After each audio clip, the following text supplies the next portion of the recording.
नमस्ते, मी वंदना. पुन्हा एकदा माझ्या चॅनलमध्ये तुमचं सगळ्यांचं स्वागत. तर आपण 4 टक्सची कटिंग करणार आहोत.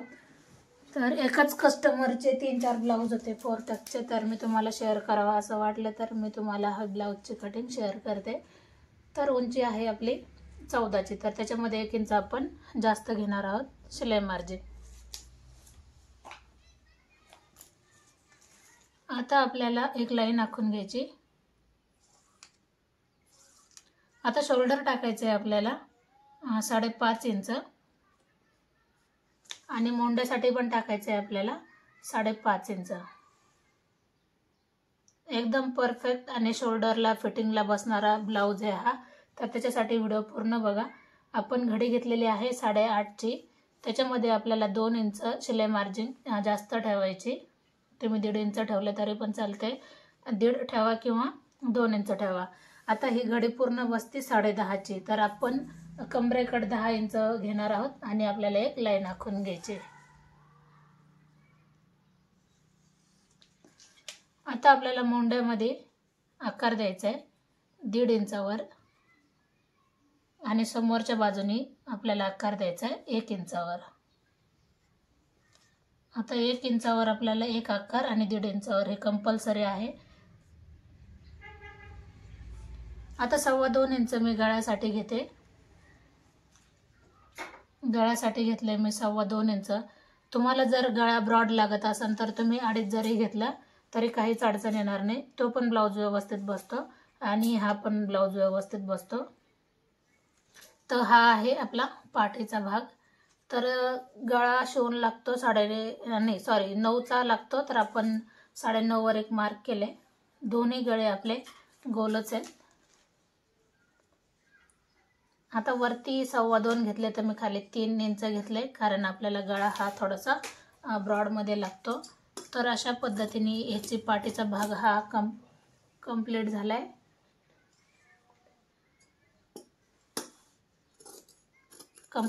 आता आपण आखून घेणार.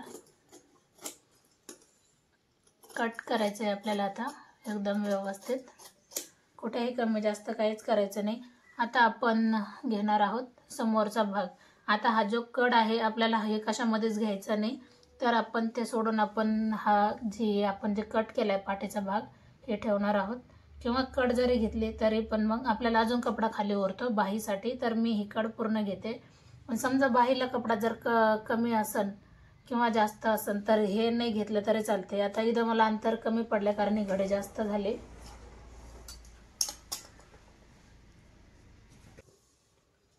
आता परत एकदा आपल्याला काय करायचं आहे, हा मी पाठीचा भाग कट केलेला बरोबर तो पूर्ण आहे तसाच मी याच्यावर टाकलाय. ही खालची बाजू दोन्ही बाजू ओपन आहे आणि समोरून पण ओपन असली तरी काहीच अडचण येत नाही. आता आपल्याला पूर्ण आहे तसं आखून घेतल्याच्या नंतर आपल्याला फक्त 1 इंचामध्ये बदल करायचा, म्हणजे 1 इंच आपल्याला जास्त घ्यायचं आहे. आता मी हा पाठीचा भाग बाजूला काढला. आता काय करायचं आहे, आपण पाठीच्या भागाने 1.5 इंचावर आपण मोंड्याला आकार दिलेला आणि हा आकार दिलाय मी 1 इंचावर. आपल्याला तो आकार देऊन घ्यायचा आहे. पुन्हा एकदा आपल्याला शोल्डर मोजायचे आहे. जेवढं शोल्डर घेतलं आपण तेवढं आपल्याला शोल्डर टाकायचे बरोबर 5.5 इंच आणि समोरचा गळा घेतलाय मी 6.5 इंच. वरती आपण गळा हा घेतलेला 2.25 इंच, तर खाली आपण 2.5 ते 2.25 इंच घेतला तरी पण चालतोय, म्हणजे याला आकार व्यवस्थित गोल असा येऊन जातो आणि समोरून आकर्षित दिसतो. आता आपण जाऊया क्रॉस पट्टीकडे. आता आपण ह्या लाईनपासून धरू, कारण पाठीची उंची इथपासून 15 इंचावर आहे. थोडंसं खाली वर झालं. आपण पुन्हा एकदा आपण चेक करून घेऊ, कारण पट्टीचा वापर करत चला. ही लाईन आहे आपली आणि 1 इंचासाठी ही लाईन.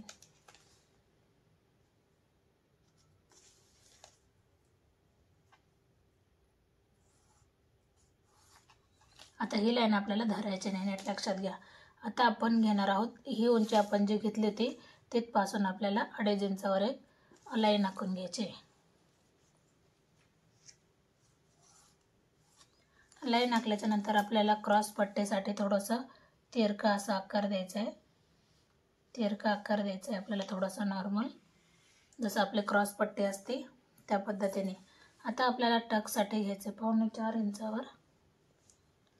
4.25 इंचावर घेतल्याच्या नंतर आपण वरून किंवा अशा पद्धतीने जर 10 इंचाचा टक्स पॉईंट घेतला तरी पण चालते. आता आपल्याला इथपासून 1 इंचाचा आपल्याला टक्स द्यायचा आहे. तर आपण काय करणार आहोत, इथून इथपर्यंत 1 इंच होऊन जातं.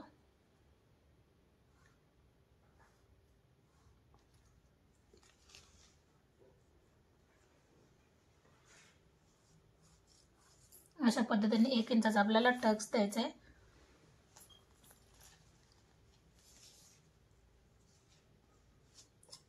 आता आपण उरलेला कपडा पूर्ण कट करू, म्हणजे लक्षात येईल का आपल्याला क्रॉस पट्टी कशा पद्धतीने झाली पाहिजे.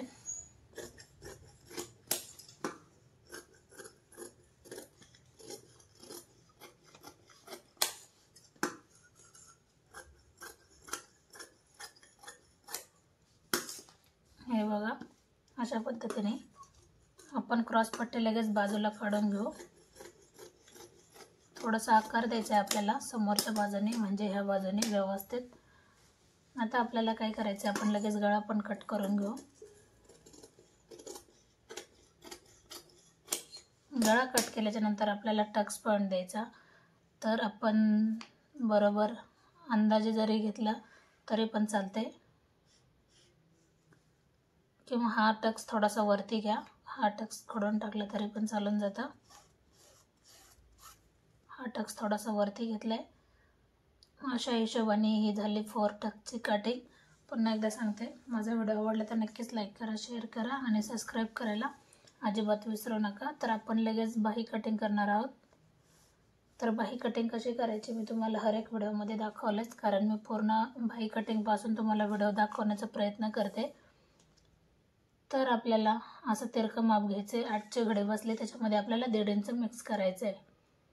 8चे घडे बसल्याच्या नंतर 9, 9.5, 9.5चे आपल्याला घडे पाहिजे. आता आपल्याला फक्त ह्याच बाजूने जॉईंट द्यायचं आहे, समोरच्या बाजूने जॉईंट द्यायचं नाही. आपण अजून पण थोडंसं पाठीमागच घेऊया. बरोबर 9.5 इंचावर आले. आता आपली बाही उंची किती आहे त्याच्यामध्ये आपल्याला 1 इंच मिक्स करायचं आहे, कारण हा अस्तरचा ब्लाऊज आहे. बिना अस्तरचा असेल तर 1.5 इंच मिक्स करावं लागतं. 5.5ची बाही होती, तर याच्यामध्ये 1 इंच मिक्स केल्यावर 6.5ची बाही होऊन जाते.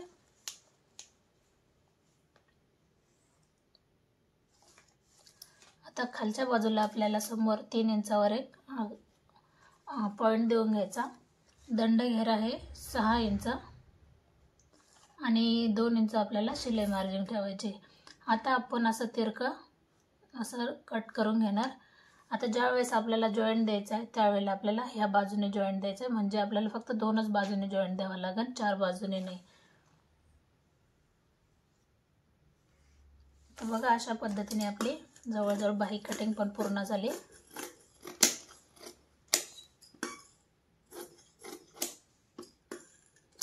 तर आता पुन्हा एकदा सांगते, आपल्याला फक्त इथं जॉईंट द्यायचं आहे, समोर जॉईंट द्यायचा नाही. तर आता आपण करणार आहोत पाठीमागच्या गळ्याची कटिंग.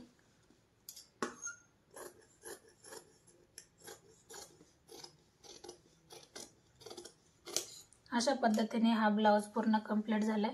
व्हिडिओ आवडला तर नक्कीच लाईक करा, शेअर करा आणि सबस्क्राईब करायला अजिबात विसरू नका. आपण पुन्हा भेटू नवीन आणि चांगल्या व्हिडिओमध्ये. तोपर्यंत नमस्ते.